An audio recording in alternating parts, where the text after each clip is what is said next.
নুন ঝাল সব ঠিকঠাক আছে? হ্যাঁ, দেখো একটু ক্যামেরার দিকে তাকিয়ে বল, শুধু উদো হয়ে খেয়ে যাচ্ছিস। কে? যা বাবা, খুলছে না গেলে। তোমরা সবাই কেমন আছো? আশা করি খুব ভালো আছো, আর আমি খুব ভালো আছি। তো আমি অয়ন্তিকা চলে এসেছি একটা নতুন ভিডিও নিয়ে। তো ভিডিওটা হলো বিরিয়ানি রেসিপি। তো তোমরা অনেকেই বিরিয়ানি বানাতে পারো, আবার কেউ কেউ বানাতে পারো না। তো আমি একটা নতুন ইউনিক পদ্ধতিতে মানে বিরিয়ানিটা বানানো শিখেছি, তো ভাবলাম তোমাদের সাথে শেয়ার করি। এরকমভাবে যদি বানাও তো খুব কম সময়ের মধ্যে তাড়াতাড়ি বিরিয়ানি হবে আর দারুণ টেস্ট হবে। তো চলো পুরো ভিডিওটা দেখতে থাকো। আমি এখানে নিয়ে নিয়েছি টক দই, তারপর আদা রসুন বাটা আর গরম মশলা বাটা। গরম মশলাতে দারুচিনি, লবঙ্গ আর এলাচ থাকবে। আর এখানে আমি আলু সেদ্ধ করে একটু ভেজে নিয়েছি।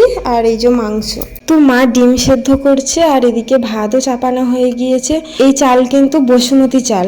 এই চালটা একটু শক্ত থাকতে নামিয়ে নিতে হবে, নইলে নরম হয়ে যাবে আর খেতেও ভালো লাগবে না। একটু শক্ত থাকতে নামালে ভাতটা ঝরঝরে হবে আর খেতেও খুব ভালো লাগবে।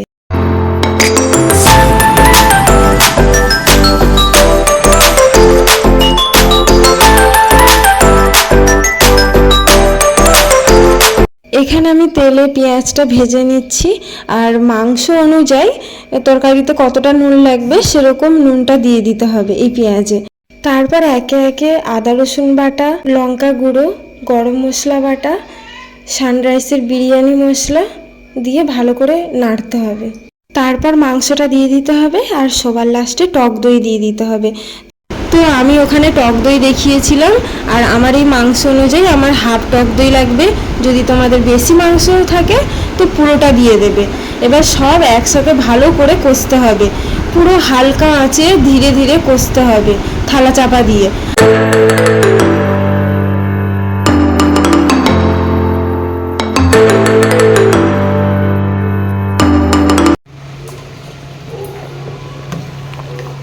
একটু নাড়িয়ে দেখো।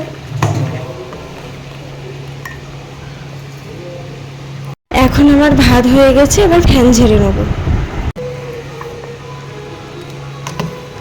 এবার তো নামাও, ভাত খারাপ হয়ে যাবে।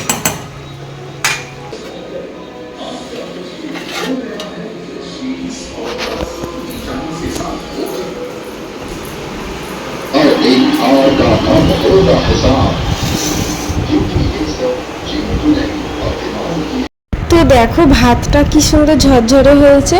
আর একটা কথা বলে দিই, যারা উনুনে রান্না করবে, মাংস তরকারিটা করার সময় পেঁয়াজ, নুন, আদা রসুন বাটা, লঙ্কা গুঁড়ো সব দেবে, কিন্তু মাংসটা যখন ভালোভাবে কষা হয়ে যাবে তখন হচ্ছে মাঝখানের দিকে ওই গরম মশলা বাটাটা দিয়ে দিতে হবে। আর সবার লাস্টে মাংসটা নামানোর আগে তখন কিন্তু সানরাইসে বিরিয়ানি মশলা দিতে হবে, যারা উনুনে করবে, ঠিক আছে? আর ভিডিওটা ভালো লাগলে অবশ্যই কমেন্ট, লাইক এবং সাবস্ক্রাইব করে দেবে। যারা আমার চ্যানেলে নতুন তারা অবশ্যই সাবস্ক্রাইব করে আমার পাশে থাকবে, আরও নিত্য নতুন ভিডিও দেখতে পাবে।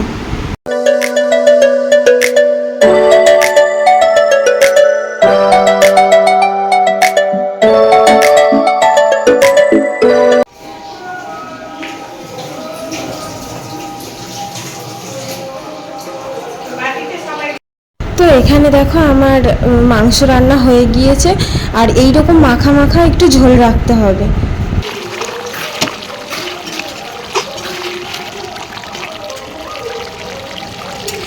এবার একটা বাটিতে অল্প করে গোলাপ জল নিতে হবে, অল্প করে কেওড়া জল নিতে হবে, আর তার মধ্যে দিয়ে দিতে হবে কামধেনু রং অল্প, আর আতর। সব কিছু বেশি হলে এগুলোও একটু বেশি বেশি করে দিতে হবে। এবার এটাকে ভালো করে ফাটিয়ে নিতে হবে।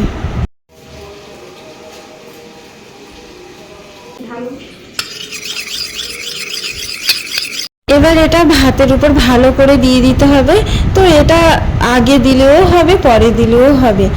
আর সবার লাস্টে এবার মাংস দিয়ে দেব। কিছু কিছু সুখে এত খুশি থাকে মিশে, ধরা দেয় অচেনা কাছে সে ভালোবেসে। দেখি একটু খোলো, দেখি খোলো না, না ইয়ে করে দেখি, নাচাও দেখি, নাচাও নাচাও নাচাও।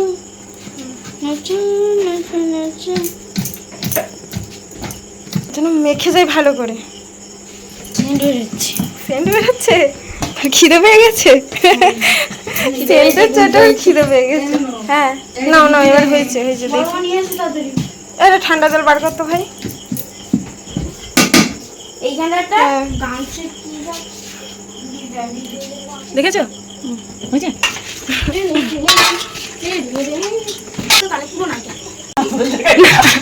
কি বড় মাকে কি বললি?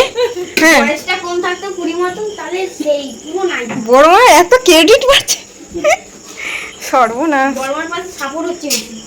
চাঁদ তোর মাকে দেখ কি বলছে, এই বল কি বলছিস? চশমা পড়লে ভাই এর মতো লাগে না? কি মতো লাগে? আরে ওই নায়িকা মতো লাগে না ভাই?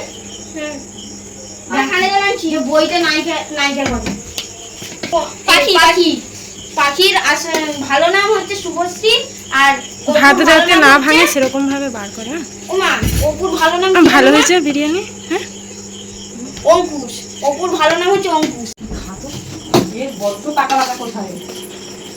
রংটা কোথায় রেখে এসেছে এত সুন্দর?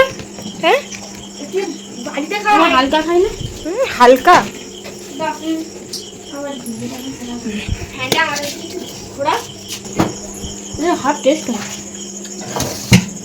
দেখতে খুব সুন্দর লাগছে ক্যামেরায়, তো মানে অন্ধকার একটু এর জন্য কালো কালো লাগছে, কিন্তু দারুণ হয়েছে।